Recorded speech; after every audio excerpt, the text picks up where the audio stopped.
My psychotic dorm mate threw out my insulin pumps because she does not like the way they smell. At the start of the fall semester, I moved into my dorm room, which is shared between me and this girl named Martha, who is the grossest pig of a human I've ever met. For starters, we have been living in this shared room since late August, and I have not seen her do laundry once. Her whole half of the room smells like the most intense body odor because, in addition to her refusing to do laundry, she also has a condition that causes her to sweat excessively, and I see her shower only once or twice a week. She takes up so much space with all her junk because she is a hoarder and keeps nearly everything. There are soda cans stacked alongside her wall, and the sink is constantly filled with her dishes. I tried to talk to the RA about this situation, but every time they stood heavy on the point that re-rooming was not permitted until the following semester, so I just have to suffer for now. The other day, I woke up and saw a roach crawling across the wall behind her bed as she was sleeping, so I threw my slipper at it in an effort to kill it, and she had the nerve to yell at me for waking her up by causing a scene. I was enraged. I'm not an overly clean person to the point of being OCD about everything, but Martha always blames my sensitivity to her mess on me being OCD, and it drives me insane. To make matters worse, earlier this month,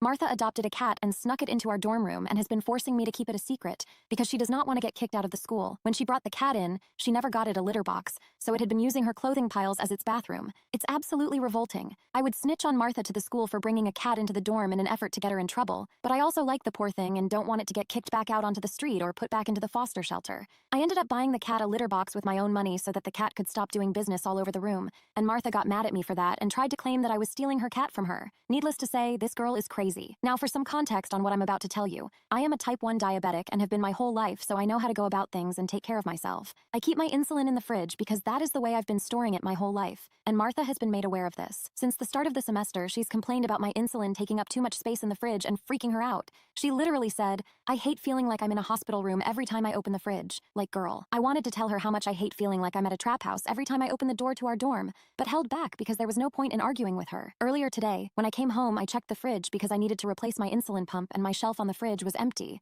I immediately felt lightheaded and sick to my stomach because I need insulin to live, and this stressed me out to my core. I was shaking and calling Martha to ask her if she knew where my insulin was, and she straight up said she threw it out because she felt like it was making the fridge and her food smell like antiseptic. I was at a loss for words. I yelled at her and asked her how on earth she had the nerve to throw my lifeline in the trash when her whole side of the room constantly smells like cat piss and body odor, and she acted like she had no idea what I was talking about. I ran to the garbage and checked to see if I could grab the insulin out of the bin and still use it, but she completely shattered it to the point where it was leaking out onto the floor. This was my last straw with this girl. I couldn't even wait one more month until next semester to change roommates. So as soon as I called CVS and got my pumps replaced after explaining the situation to them, I called the head of the school and Animal Services as well to get matters settled. Animal Services said they would come for an inspection tomorrow, and I'm currently waiting for the residence director to come and see the squalor I've been forced to pay the school to live in.